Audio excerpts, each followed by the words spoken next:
Hello, everybody. This is Fernando for the latest aliens and UFOs video. All right, let's go ahead and let's do part 4 of chapter 1 from the book UFO Sightings. This part actually concluding chapter 1 in of itself. As we've discussed in the other 3 parts, the theme associated with this chapter is close encounters of the first kind, stuff involving visual sightings, either from close by or either far away, but we've traversed over and going into UFO sightings out of Earth and then also onto the moon itself. Who knew that there were so many of these lunar sightings when it comes to the world of UFOs? One would have thought that it was just Transformers that were up there, right? At least based on the Michael Bay movies. But in this case, there's still some more experiences that I'll talk about here. So I'm going to feature those last couple of pages and I'll give my own thoughts and opinions. And then after that, we'll start continuing with chapter 2 in another video with regards to this book. So let's go ahead and let's start that here. And again, I'd love to hear what your own thoughts and opinions are on that too. So here's the next part. The bridge in the sky. Frank Edwards also tells us of an astonishing mystery discovered on the moon several decades before the recent controversies that have gained popular attention, more of which a little later. It began on the night of July 29, 1953, when John O'Neill, science editor with the New York Herald Tribune, decided to spend a while observing the moon. Slipping a 90-power eyepiece onto his telescope, he began his observation and saw something he could never have imagined in his wildest fantasies. Stretching across one edge of the Mare Crisium, the Sea of the Crisis, was a long straight shadow apparently cast by a gigantic bridge. O'Neill estimated its length as approximately 12 miles. Anxious for a closer look at the structure, he switched eyepieces, placing a 250-power lens on the telescope. He was rewarded with a crystal clear image of the bridge, a truly colossal piece of engineering, and one that was all the more impressive for having apparently been erected in about 5 weeks, for it had not been there the last time O'Neill had observed the Mare Crisium. In a courageous move, considering the nature of his discovery, O'Neill reported on the presence of the bridge to the Association of Lunar and Planetary Observers. Although he prudently referred to the bridge as a natural structure, he was predictably attacked by his peers. However, he was supported by the highly respected astronomer Dr. H.P. Wilkins, who announced that he had seen the bridge too a month after O'Neill first saw it.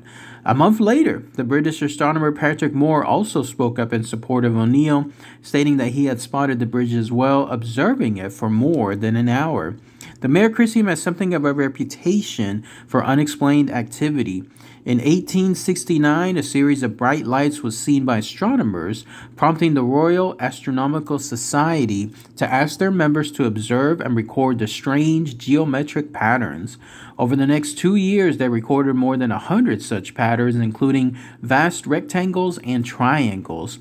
The phenomena lasted until 1871, whereupon they ceased. However, other strange phenomena were noted in the early years of the 20th century. In 1912, the American astronomer F.B. Harris watched as an enormous object sailed across the face of the moon. He estimated the black object, which cast a shadow on the lunar surface, to be 50 miles in diameter. 38 years later, Dr. H.P. Wilkins was observing the crater Aristarchus when he saw a glowing oval-shaped object hovering just above the crater floor. This, or a similar object, was seen by another American astronomer, Dr. James Bartlett, Jr. Over the years, a large number of white domes, more than 200, have been seen on the moon's surface. They appear to be mobile since they frequently disappear from one location, only to pop up again somewhere else. As Edwards said, if these markings on the moon are artificial, then they constitute a natural phenomenon without parallel. Next segment, Junkyard of the Gods. In 1979, a group of respected Soviet scientists made a claim that astounded the world. According to the astrophysicist Professor Sergei Boshich, the shattered wreckage of an alien spacecraft, possibly containing the bodies of its crew, is in orbit 1,240 miles above the Earth. There are 10 major pieces of debris, two of which are 100 feet across. These two large pieces apparently gave a clue as to the shape and size of the original craft. Professor Alexander Kazantsev stated that the ship was at least 200 feet long and 100 feet wide. It had small domes housing telescopes, saucer antenna for communications, and portholes. Its size was just several floors, possibly 5. We believe alien bodies will still be on board. Having spotted the orbits of the lumps of wreckage, which were first discovered in the 1960s, the Soviet researchers found that they all originated in the same spot on the same day, December 18th, 1955, 2 years before the first artificial satellite, Sputnik 1, was launched. Obviously, there has been a powerful explosion. Dr. Vladimir Ashhaza dismissed suggestions from the debris that they were from a meteor. Meteors do not have orbits. They plummet aimlessly, hurtling erratically through space, and they do not explode spontaneously. All the evidence we have gathered over the past decade points to one thing: a crippled alien craft. It must hold secrets we have not even dreamed of. Soviet geologist Professor Alexei Zolotov suggested that a rescue mission should be launched. The vessel, or what is left of it, should be reassembled here on Earth. The benefits to mankind could be stupendous. These findings were greeted with great interest by American scientists. Dr. Henry Monteith of the top-secret Sandia Laboratories in Albuquerque, New Mexico, suggested that a space shuttle be launched to salvage the wreckage, while Dr. Myron Malkin, director of the NASA Space Shuttle Office of Space Technology, said we would consider a joint salvage attempt if the Russians approached us. Dr. Desmond King-Hellett, a researcher at the Royal Aircraft Establishment in Farnborough, England, said there are more than 4,000 pieces of wreckage orbiting the Earth. Each has a catalog number to identify it. We would like to know the catalog number of this wreck. It is possible to date wreckage after a considerable number of observations. Like the Americans, we would be interested to look at this if the Russians make the information available. In 1969, the U.S. magazine Icarus carried an article by the astronomer John Bagme, who described how 10 moonlets had been discovered in orbit around the Earth that had apparently broken off from a larger body. The date of the disintegration was December 18th, 1955. Of course, little more has been heard of this potentially historic find. In view of the fact that the reasons for space shuttle missions are not always made public, it is possible that this mysterious wreckage has indeed been salvaged, in which case we can only wonder at the fabulous secrets it contains. Next one is UFO in orbit around the sun. It could be a comet or an asteroid or perhaps something else. The discovery of an unidentified object orbiting the sun has called into question the most fundamental assumptions of astronomers concerning the nature of the solar system. The object, designated 1996 PW, is being tracked by NASA scientists who describe it as a interplanetary oddball. 1996 PW is about 10 miles wide and is following a highly elongated orbit, which implies that it is a comet. However, there is no trace of a bright plume that invariably accompanies a comet during the close approach to the sun. In this case, the plume from 199 PW should have been easily visible from the Earth. Although analysis of the light reflected from it suggests it contains the ice and gases typically found in comets, the object is actually inert, behaving more like an asteroid.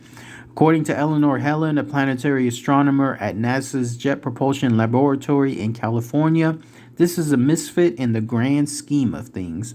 The great puzzle of 199 PW involves its orbital path, which does not correspond to the roughly circular orbit around the sun, followed by asteroids.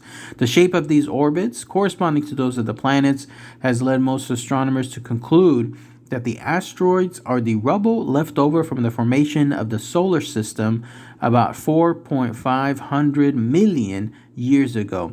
Perhaps the remnants of a planet that didn't quite make it.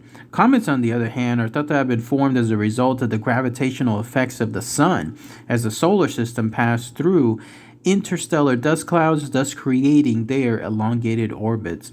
The orbit of 1996 PW is 3.5 million miles long, and it takes 5,000 years to complete. Its discovery would seem to indicate either that there are deep flaws in current theories of comet and asteroid formation, or that 1996 PW is neither a comet nor an asteroid.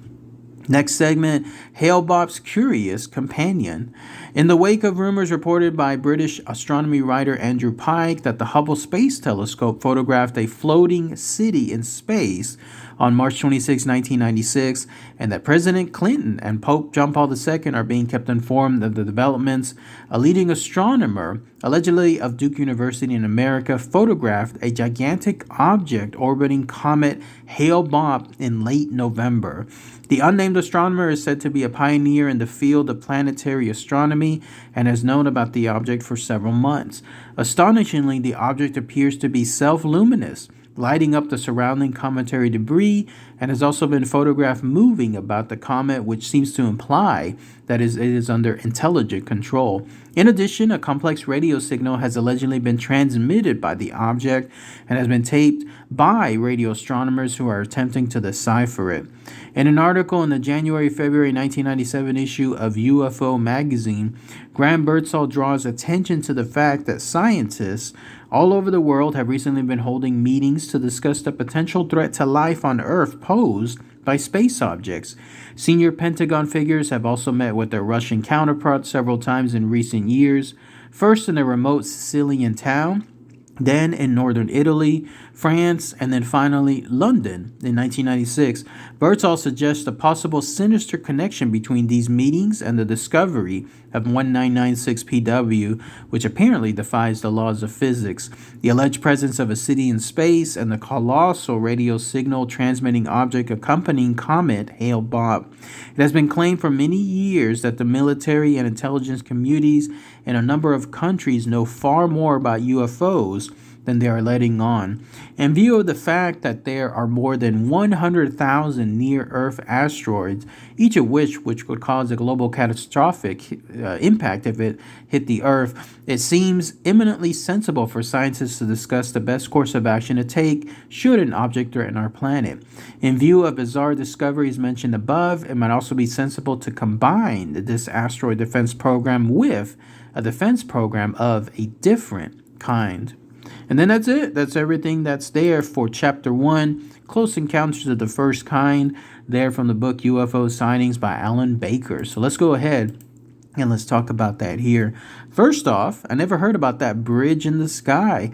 Imagine that. Imagine something so large, 12 miles long. Admittedly, the person that was observing it stated that yes, it should be something that was a natural structure. It's just either some kind of optical illusion or it's something where it's the mind is seeing what it wants to see type stuff. That's the kind of thing where they're admitting up front that it is something real, but it definitely looks like something else completely different. So a little bit of a different angle there. I haven't talked about that one in my videos, but if there's more information that seems interesting, I'll definitely do that there. But the fact that it was created in only 5 weeks, obviously something natural takes a far longer than that. What does it take? Like thousands of years for any natural structures here on Earth to be created, either through time, through wind, through water, and so on. Here, though, it happened in only 5 weeks. That definitely makes it seem mysterious. Junkyards of the Gods was another interesting claim. I don't think I've talked about that before, too. The fact that you have almost like, again, the movie Independence Day, where you have these large, very, very large items that are piercing off from other pieces from a large alien spacecraft, whether that was by accident or whether that was intentional,